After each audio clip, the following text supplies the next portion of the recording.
बिहार विधानसभा चुनाव के पहले चरण के मतदान के लिए 16 जिलों की 71 सीटें तय थीं। इन सीटों पर 2 करोड़ से ज्यादा मतदाताओं ने उम्मीदवारों की किस्मत को ईवीएम में कैद कर दिया।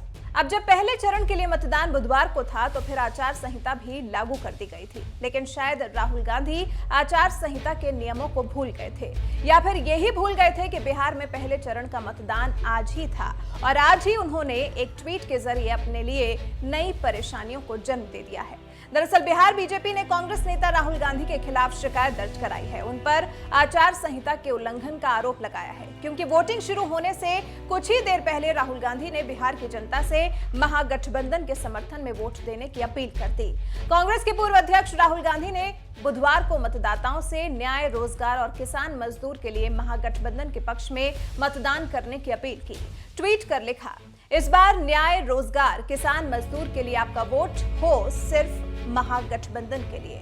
बिहार के पहले चरण के मतदान की आप सभी को शुभकामनाएं। ये चंद लाइनें अब राहुल गांधी के लिए गले की फांस बन गई हैं। चुनाव आयोग से शिकायत करते हुए बीजेपी ने आरोप लगाया है कि मतदान वाले दिन किसी पार्टी के लिए वोट की अपील करके कांग्रेस के पूर्व अध्यक्ष ने आचार संहिता का उल्लंघन किया है। बीजेपी ने चुनाव आयोग से इस संबंध में कानूनी कार्रवाई करने की अपील की है।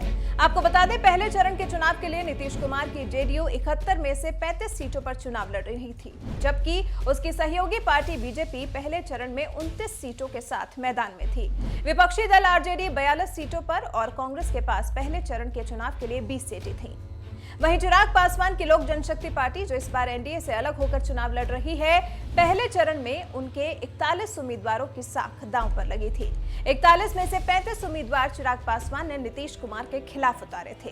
अब जब पहले चरण के लिए मतदान किया जा चुका है तो फिर राहुल गांधी फंसते नजर आ रहे हैं, क्योंकि बिहार में चुनाव की वजह से आचार संहिता लागू है, जिसके नियमों के मुताबिक कोई भी लोक लुभावन घोषणाएं नहीं कर सकता, चुनाव के दौरान सरकारी मशीनरी का दुरुपयोग नहीं कर सकता, राजनीतिक दलों और उम्मीदवारों के द्वारा जाति, धर्म और क्षेत्र से संबंधित मुद्दे नहीं उठा सकता, चुनाव के दौरान धन, बल और बाहुबल का प्रयोग नहीं किया जा सकता, आचार संहिता लागू रहने के दौरान बड़ी मात्रा में नकदी भी लेकर नहीं चल सकता, सरकारी गाड़ी, सरकारी विमान या सरकारी बंगले का इस्तेमाल चुनाव प्रचार के लिए नहीं कर सकता, सरकारी घोषणा, लोकार्पण और शिलान्यास भी नहीं किया जा सकता। और राहुल गांधी तो चुनाव के दिन ही महागठबंधन को वोट देने की अपील कर रहे हैं।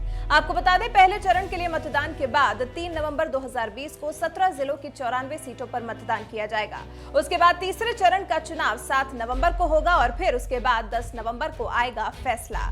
गिनती के बाद परिणाम घोषित किए जाएंगे कि आखिर 2020 चुनाव के बाद सत्ता किसके हाथ लगी है। वैसे आप हमें बताएं कि आप बिहार में पहले चरण के चुनाव के बाद इस चुनाव में ऊंट को किस करवट बैठता हुआ देखते हैं। आपको क्या लगता है, इस पहले चरण के चुनाव के बाद वोटिंग फीसदी के हिसाब से ये आपको चुनाव किस तरफ मुड़ता दिखाई दे रहा है?